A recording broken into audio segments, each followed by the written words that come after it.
आपकी डिमांड पर, आपके कंडीशन पर हम सब नीट 2025 की तैयारी कर रहे हैं और माना कि ये तैयारी आप बहुत शानदार कर रहे हैं और इस तैयारी को और पुख्ता करने के लिए और मजबूत करने के लिए आप लोगों को सपोर्ट देने के लिए एक न्यू क्लास, एक न्यू साइकोलॉजिकल आप लोगों के लिए बूस्टर मैंने दिया है। और ये चीज क्या है कि जिस कंपटीशन को हम दे रहे हैं उस कंपटीशन की एमबीबीएस सीट का क्या स्टैटिक्स है, इसको हम जान लें। हमारा जो थंबनेल है वो यही है कि नीट 2025 में आपको ये एग्जाम से पहले 4 मई से पहले ये मालूम होना चाहिए कि ये एग्जाम जो एमबीबीएस का होगा इसमें सीट कितनी मिलेंगी, है ना। हम नीट क्रैक कर लेंगे या नीट हमें नहीं होगी या हम कोई भी गलती ना कर दे, हमारे सामने एग्जाम से पहले सारा का सारा प्रोफार्मा हो कि हमें पूरी चीज मालूम हो। कि जैसे अगर हमें चाय बनानी है तो हमें मालूम है कि शुगर यहाँ पर है, टी यहाँ पर है, वाटर यहाँ पर है, अदरक या जिंजर यहाँ पर है, जो भी हमें आइटम चाहिए वो हमारे पास हो ताकि बाद में हड़बड़ ना हो, चाय खराब ना हो जाए। एग्जाम्पल है। वैसे कि वैसे अगर हमें नीट का एग्जाम क्रैक करना है तो सिंपल सी बात है कि हमारे सामने कोई सा भी क्वेश्चन मार्क एग्जाम से पहले नहीं होना चाहिए और बाद में ये नहीं आना चाहिए कि हाँ यार हमें पहले मालूम पड़ जाता तो बेटर रहता, अच्छा रहता। तो इसी चीज को सोचते हुए मुझको आप लोगों को, क्योंकि हम कंपटीशन एग्जाम देते थे तब भी ये बहुत कैलकुलेट रखते थे कि भैया इतनी सीट्स है और हमारे सिलेक्शन के इतने चांसेस हैं, हमें अपनी एक सीट क्या करनी है, पुख्ता करनी है। अक्सर पढ़ने वाले बच्चों के साथ ये होता है कि वो सोचते हैं कि यार अपने 700 मार्क्स आ जाएंगे नीट में, अपनी एक सीट तो कंफर्म है। और अपन को मतलब क्या, आजू बाजू से अपन को एक बंदे को एक सीट चाहिए और एक सीट से उसको मतलब है, बात बिल्कुल सही है। लेकिन ऐसे कितने लोग हैं, 100, 200, 300। लेकिन मामला यहां पर यह है कि जब आप कंपटीशन एग्जाम दे रहे हो तो आपको हर तरह का स्टेट्स मालूम होना चाहिए और उसी स्टेट्स को एग्जाम से पहले मुझे बतलाना जरूरी है क्योंकि इससे हजारों बच्चों का फायदा होगा। जो जो बच्चे इस क्लास को देख रहे हैं उनका बेनिफिट इस छोटी सी क्लास से बहुत ज्यादा होगा। तो सभी बच्चे इस चीज का ध्यान रखें। कुछ डाटाज हैं, ज्यादा लंबी क्लास है नहीं और हम इसकी एक एक पॉइंट को, एक एक बिंदु को अपन लोग समझेंगे। चलो स्टार्ट करते हैं। अपना टारगेट यही है कि एमबीबीएस सीट का क्या स्टेट्स है उसको अपन एग्जाम से पहले 4 मई से पहले समझ लेते हैं और ये वीडियो मस्ट वॉच वीडियो है। तो बिफोर नीट एग्जाम हमको जानना है, क्या जानना है, स्टैटिक्स ऑफ एमबीबीएस सीट की सीट्स किस तरह से डिस्ट्रीब्यूटेड होंगी और इसको जानना क्यों जरूरी है, बात को समझिएगा। इसको जानना क्यों जरूरी है इस बात को अपन समझते हैं। सबसे पहली बात कि जिस एमबीबीएस एग्जाम को, जिस नीट एग्जाम को हम देना चाह रहे हैं या 4 मई को जिस एग्जाम को हम देंगे,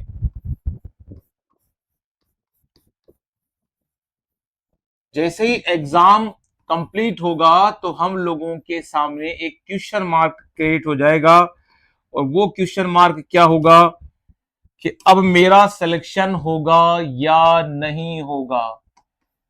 ये क्वेश्चन मार्क आप अपने हिसाब से लगा लेंगे कि मेरा सिलेक्शन होगा या नहीं होगा। क्लियर। और इसके लिए तुम्हारे सामने अगली कैलकुलेशन आएगी कि भैया एमबीबीएस में कितनी सीट्स हैं, नंबर ऑफ सीट्स कितनी है और मेरा पेपर कैसा गया है, मेरी रेंज कितनी है। तो सबसे पहली बात आप लोग ये बात ध्यान रखें कि मैं ये कह ही नहीं सकता आप लोगों से कि कट ऑफ कितनी जाएगी। बड़ी अजीब बात है। अगर आप नोट करें तो कुछ यूट्यूबर्स ऐसे हैं जिन्होंने पहले से ही एग्जाम से पहले एक्सपेक्टेड कट ऑफ बतला दी है, जबकि ये असंभव है, इम्पॉसिबल है। तुक्का लग जाता है तो वो अलग बात है, लेकिन इम्पॉसिबल है, इसकी प्रोबेबिलिटी बिल्कुल नहीं है। जो चीज हुई नहीं उसको आप कैसे जज कर सकते हो। कट ऑफ कितनी जाएगी इसका डिसीजन कुछ फैक्टर्स डिसाइड करते हैं, जिनमें एक फैक्टर बड़ा इंपॉर्टेंट है, मोड ऑफ पेपर। जो हमारा एग्जाम होगा उसका मोड कैसा है, पेपर टफ बना दिया या मीडियम बना दिया या क्वेश्चन में उलझा दिया या न्यूमेरिकल पोर्शन हार्ड कर दिया जिसको हमको लेंदी हो गया है, टाइम कम हो रहा है, हमें आ रहा है क्वेश्चन लेकिन हम सोल्व नहीं कर पा रहे हैं। 180 मिनट कम पढ़ रहे हैं या 180 मिनट इतना पेपर बिल्कुल लॉलीपॉप आ गया कि हमारा 180 मिनट से पहले ही पेपर सोल्व हो गया, ये सब फैक्टर डिसाइड करते हैं। तो ऐसे महान लोगों को मेरा नतमस्तक है, बहुत बहुत बड़ा है ना सलूट है कि भैया ये लोग कहां से आते हैं और कहां से आते हैं ये समझ में नहीं आता है। क्लियर। अब हमको अपनी मेन क्लास पर आना है कि नंबर ऑफ सीट्स में आप ये भी जानते हैं कि इनका division general, SC, ST, OBC, EWS और पीएच कैटेगरी में होता है। हमको इतना डीप नहीं जाना है कि किस कैटेगरी में कितनी जाएगी, एक मोटा हम लोग डिसाइड करेंगे, क्योंकि हम कट ऑफ डिसाइड करने नहीं आए, वो तो एग्जाम के बाद का मामला है। एग्जाम से पहले तो हम यही कर सकते हैं कि एमबीबीएस सीट्स जो हैं उनको हम लोग कैलकुलेट करें और उसका अपन स्टैटिक समझें। तो सबसे पहले हम उसी स्टेट्स पे आते हैं जिससे हम लोगों को इसका क्या हो जाए, स्टेट्स मालूम पड़ जाए। सबसे पहली बात देखो, नंबर ऑफ कॉलेज जो जीएमसी हैं, गवर्नमेंट मेडिकल कॉलेज, वो कंटिन्यूअसली बढ़ रहे हैं। एक इस स्टेट से हमारे दिमाग में एक बात क्लियर होती है कि इस साल भी हो सकता है कि सीट्स और बढ़ जाए। 2020 में 552 सीटें थी, 2021 या 2021 में कितनी हो गई, 604। देखिए आप 50 के आसपास अप्रोक्स सीटें इंक्रीज हुई। देन 2022 में 679, यहां भी आप देखिए तो 75 सीट इंक्रीज हुई हैं। देन जीएमसी को देखो आप तो 703 मोटा मोटा हिसाब देखा जाए तो 24 सीटें इंक्रीज हुई। और 73 से देखिए आप 2023 से 2024 में 73 सीटें फिर इंक्रीज हुई हैं। लगातार ये सीटों का इंक्रीज होने वाला प्रोसेस चल रहा है, जिससे हमारी सीट्स जो है जीएमसी अगर बढ़ रही हैं, गवर्नमेंट मेडिकल कॉलेज बढ़ रहे हैं, तो सीट्स भी पक्की इंक्रीज हो रही हैं। तो इसलिए आप लोग ये बात ध्यान रखें कि गवर्नमेंट तो अपना काम कर रही है। अब हमें इससे क्या मतलब है, हमें इससे इस साल ये मतलब है, इसलिए आपको बताना जरूरी है कि इसलिए हमको मतलब है। अब इस साल का स्टेट्स क्या बोल रहा है, इस अपन स्टेट्स पे आए उससे पहले मैं आपको एक बात क्लियर कर दूं। ये जितने भी डाटाज हैं ये न्यूज़पेपर के अलग अलग सोर्स से लिए गए हैं। जब आप लोगों के फाइनल कैलकुलेशन आएगी सीट्स की तो इनके अराउंड या सराउंडिंग में आएगी। अब हम लोग देखिए मोटा मोटा डाटा देखें तो मोटा मोटा डाटा ये हो रहा है कि इस बार 24 लाख स्टूडेंट का एवरेज है कि रजिस्टर्ड हुए हैं, और लगभग लगभग मान के चलिए इसमें से अगर 10,000 भी एग्जाम ना दें तो एवरेज ये है कि चलो अपन तो 50 मान लेते हैं, तो 23,50,000 तो एग्जाम देंगे, 23,50,000 तो एग्जाम देंगे इसे। और ये 2 लाख कम है पिछले साल से, पिछले साल 2 लाख ज्यादा थे। तो आप देखिए तो 2 लाख एक बड़ा डाटा है, कम हुआ 26 की जगह 24, मतलब काफी नंबर्स कम हुआ इस बार। एक तो अपने लिए ये पॉजिटिव बात है। और आप देख रहे हैं कि जीएमसी की कंटिन्यूअस इंक्रीज ही हो रहे हैं। अब एक चीज और अपन कैलकुलेट कर लेते हैं कि जो मेडिकल सीट्स हैं उनकी स्टडीज क्या है। सबसे पहले अपने लिए मेन है एमबीबीएस, इसकी सीट का कैलकुलेशन कर लेते हैं अपन लोग। एमबीबीएस की अप्रोक्स सीटें हैं 1 लाख के आसपास, और ये एग्जैक्ट डाटा नहीं है, ये आसपास का डाटा है। न्यूज़पेपर के अकॉर्डिंग डाटा दिया गया है 1,17,906, यानी अप्रोक्स 1,18,000 या 1,09,048, किसी एक पेपर में ये दिया गया था। ये डाटा मुझे ज्यादा अप्रोक्स लगता है, यानी 1,18,000 के आसपास सीटें हैं, और देने वाले बंदे अपन 24 लाख ही मान लेते हैं। और 24 लाख का हिसाब देखा जाए तो इस हिसाब के अकॉर्डिंग 4.9 आता है इसका हिसाब, यानी एवरेज अपन इसको 5 कर लेते हैं। यानी एक सीट के लिए 5 स्टूडेंट्स फाइट करेंगे, एक सीट के लिए 5 स्टूडेंट्स फाइट करेंगे, और ये छोटा डाटा है। आप देखें मैंने कई गवर्नमेंट एग्जाम के लिए किए, एक एग्जाम ऐसा था जहां पर एक सीट के लिए हमने 78 स्टूडेंट, और एक बार एक सीट के लिए 96 स्टूडेंट के बीच में हमारे कंपटीशन था। कोर्स क्या था, 11-12 की पूरी पीसीबी, बीएससी तक की पूरी फिजिक्स, केमिस्ट्री एंड बायो, और उसके बाद पूरी इंडियन जीके। इतना टफ एग्जाम था, तब भी उसे क्रैक किया, और इतने लोगों के बीच में था वो। यहां तो आप 5 के बीच में एक सीट को हिसाब लगा रहे हैं। तो इसलिए ऐसा बड़ा डाटा नहीं है जिसमें से आप घबरा जाएं, तो आपको घबराने की कोई जरूरत नहीं है। 5 में से एक बंदा होगा, और इसकी भी एक खास बात होगी जो भी आगे बतलाऊंगा मैं आपको। पहले अपन का पूरा टारगेट एमबीबीएस पर है, अदर पे नहीं है, इसलिए मैंने डायरेक्ट बतलाया कि मेडिकल की सीट्स कितनी है। चलिए BDS की 27,868, आयुष की 52,720 और जो बैचलर ऑफ वेटरनरी साइंस वगैरह की इसकी जो है सीट है 603 सीट्स हैं। हमारा मोटा मोटा हिसाब ये है कि MBBS की सीट्स हमारे पास कितनी है, अप्रोक्स है 1,18,000 या 1,09,000, जो भी दोनों में से। और हमारे क्या आ रहा है कि 5 जो कैंडिडेट हैं उनमें से एक कैंडिडेट का क्या होगा, सिलेक्शन होगा। यानी ये कोई बड़ा कैलकुलेशन नहीं, बड़ा आसान सा स्टेट्स बोल रहा है। तो आप अपनी तैयारी अच्छी करें। एग्जाम से पहले मैं आपको इसीलिए मोटिवेट कर रहा हूं कि आपकी तैयारी ऐसी होना चाहिए कि आपको किसी भी पॉइंट पर डर नहीं लगता हो, है ना। और यही मेरा काम है आपको कि एग्जाम से पहले बिल्कुल कॉन्फिडेंस के साथ उस वहां पर भेजना एग्जामिनेशन हॉल में कि यार हमारा सिलेक्शन हो जाएगा। आपका डाटा दिमाग में ये 24 लाख लोग दे रहे हैं, मेरा नंबर आएगा कि नहीं आएगा। अरे तू तो 5 के बीच में एक है, वो कैटेगरी वाइज भी है। SC में आ रहा है, ST में आ रहा है बच्चा, OBC में आ रहा है, किस कैटेगरी में आ रहा है, WS में आ रहा है, तो SC ST जो कैटेगरी है उसमें आ रहा है, तो और बढ़िया बात है। क्लियर। तो आपकी कैटेगरी वाइज और भी चेंजेस होगा। ठीक है। अब आते हैं हम लोग अगली कंडीशन पर।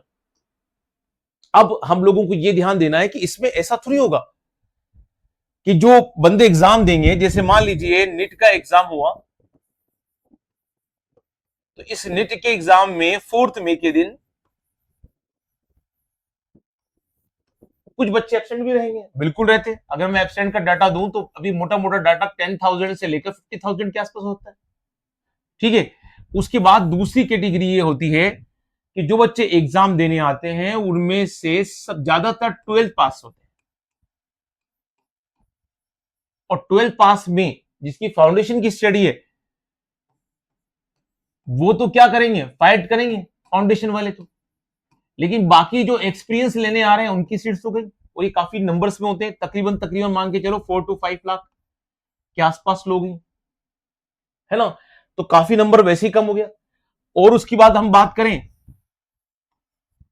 तो अब जो कंपटीशन है वो किन के बीच में है, वो ऐसे हैं जिनकी अच्छी स्टडी है। वो कितने एवरेज होंगे, वो 10 लाख के अप्रोक्स होंगे, इससे ज्यादा नहीं होंगे। अपन तो मान के चलते हैं ज्यादा ही मान लें तो पहले से 5 के बीच में, 5 के बीच में एक बंदे का सिलेक्शन है, एक कैंडिडेट का सिलेक्शन 10 लाख मान भी लिए, 12 मान लिए, 13 मान ली, 14, बड़ा स्टेट चेंज नहीं हो रहा है। और कम हो रहा है, 5 से कम हो रहे हैं, 4, 3, 2, 3, तो कम हो रहा है। तो ये आपको इसलिए बतलाया जा रहा है कि आप अच्छी तरह से ध्यान रखें।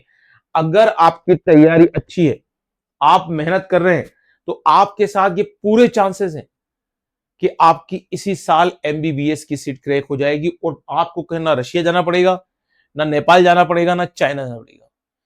यही आप राजस्थान से, अपने इंडिया से सॉरी, आप MBBS कर सकते हैं।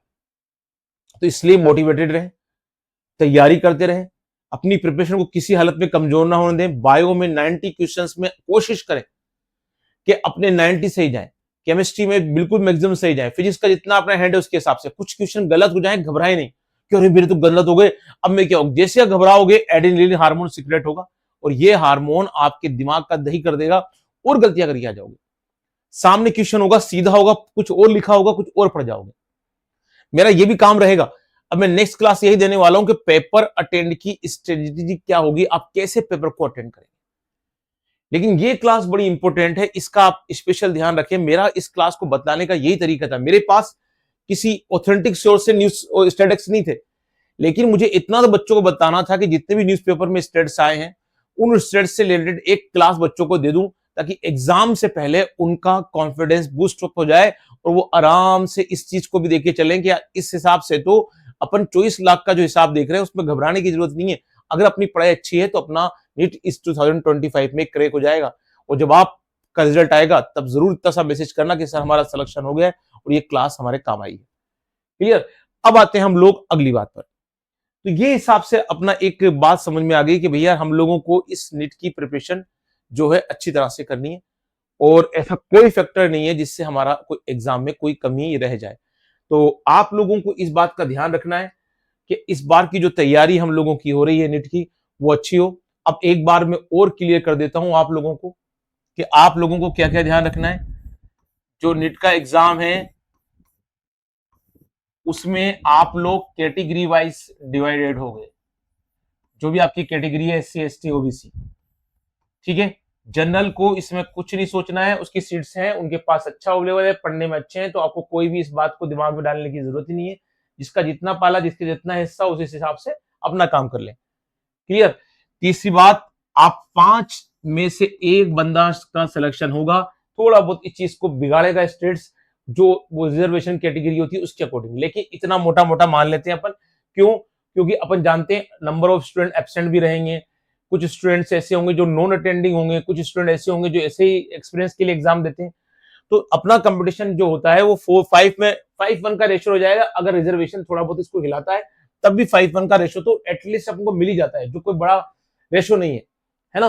तो आराम से आप इस चीज को कर लेंगे और मुझे उम्मीद है कि आप आराम से इस एग्जाम को क्लियर करेंगे। और कोशिश पूरी रखना, जो जो बच्चा इस वीडियो को देख रहा है वो इस बात को ध्यान रखे, थोड़ी सी माइंड में लेकर ना जाए कि यार पेपर हार्ड आ गया है या पेपर ऐसा आ गया, मेरे तो गलती ज्यादा हो गई तो मैं पूरी कर दूं अपने हिसाब से, टिक लगा दूं मैं तो जल्दी जल्दी, है ना।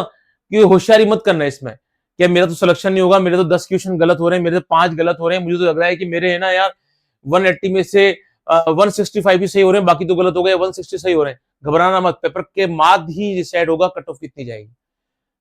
किसी भी मूर्ख बच्चे, किसी मूर्ख व्यक्ति की बात में बता जाना जो अभी एग्जाम से पहले ही आपको स्टूडेंट्स के बारे में बता रहा है। क्लियर। वो सब फालतू बातें हैं कि कितनी कट ऑफ जाएगी अभी अपन नहीं कह सकते। बस फ्लैक्चुएट होती है, सीट्स होती है, वो थोड़ी बहुत होती है, ज्यादा होती नहीं है, तो अपन लोग इसकी बात पे ध्यान रखेंगे। फिलहाल एक चीज और अपने पास ऑप्शन है ना, कि अब रोड से जाकर एमबीबीएस करते हैं तो सब ऑप्शंस अपने पास है, इसलिए तैयारी अच्छी होना चाहिए। ये सब बात की बात है, इस साल ही निकलना है, 2025 का नीट क्रैक करना है और इन कैलकुलेशंस को ध्यान रखना। तो अब टाइम आ गया बच्चों कि अब इस क्लास में जितनी भी इंपोर्टेंट बात थी, जो मुझे जो मेन समझानी थी, स्टेट्स आपको बतला दी मैंने। उम्मीद है कि आप जीएमसी कॉलेज जरूर लेंगे, है ना, और अपनी सीट को पुख्ता करेंगे।